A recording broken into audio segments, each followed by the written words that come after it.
সকালের নাস্তায় বাচ্চারা যখন পিৎজা খাওয়ার বায়না ধরে তখন আমি তাদেরকে ইনস্ট্যান্ট এইভাবে পিৎজা তৈরি করে দিয়ে থাকি। আজকে আমি এই চটপটে পিৎজা রেসিপিটি শেয়ার করব, আশা করছি আপনাদের ভালো লাগবে। চলুন শুরু করছি। প্রথমে আমি এখানে নিয়ে নিচ্ছি 4 পিস পাউরুটি। আমি বড় সাইজের পাউরুটিগুলো নিয়ে নিয়েছি, আর এর উপরে আমি দিয়ে দিচ্ছি সস।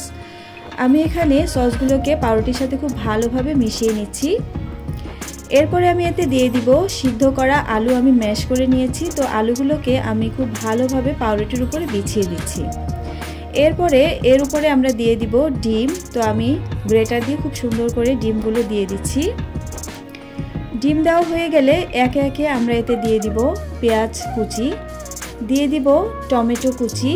এরপরে আমি এতে দিয়ে দিব ক্যাপসিকাম। আপনারা চাইলে এখানে অন্যান্য ধরনের সবজিও ব্যবহার করতে পারেন। আপনাদের বাচ্চারা যে ধরনের সবজি পছন্দ করে সেই সব সবজি দিয়ে দিলেই হবে। এরপরে আমি এতে ফ্লেভারের জন্য একটু দিয়ে দিচ্ছি অরিগানো। আমি যে উপকরণ ব্যবহার করছি আপনাকেও যে সেগুলোই দিতে হবে এমন কোনো কথা নেই। আপনারা চাইলে কিছু উপকরণ অ্যাড করতে পারেন বা স্কিপও করতে পারেন।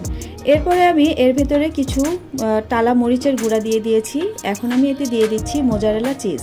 বাচ্চারা কিন্তু মোজারেলা চিজটা খেতে খুব পছন্দ করে, চেষ্টা করবেন দেয়ার। আর যদি মোজারেলা চিজ হাতের কাছে না থাকে আপনি চাইলে এখানে মেয়োনিজও দিতে পারেন।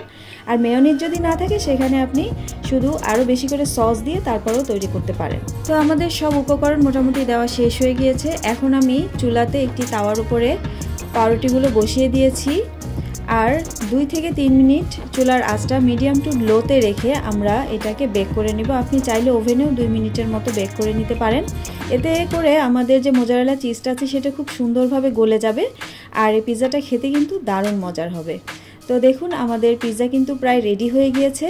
তো আমি এখানে আপনাদেরকে একটু দেখিয়ে দিচ্ছি আর উঠিয়ে নিলাম। এভাবে আমি আরও যে 2টা আছে সেই 2টাও সেম প্রসেসে করে নিচ্ছি। আপনারা চাইলে এই ধরনের পিৎজা তৈরি করে সকালের নাস্তা বা বাচ্চাদের টিফিনে বা বিকালের নাস্তায় ব্যবহার করতে পারেন বা খেতে পারেন। চাইলে এখানে আমরা চিকেন বা বিফ দিয়েও কিন্তু এই পিৎজাটা তৈরি করতে পারি। তো আমার দেখুন পিৎজাগুলো তৈরি হয়ে গিয়েছে। এখন আমি উপর থেকে টেস্টের জন্য আরও একটু সস দিয়ে নিচ্ছি।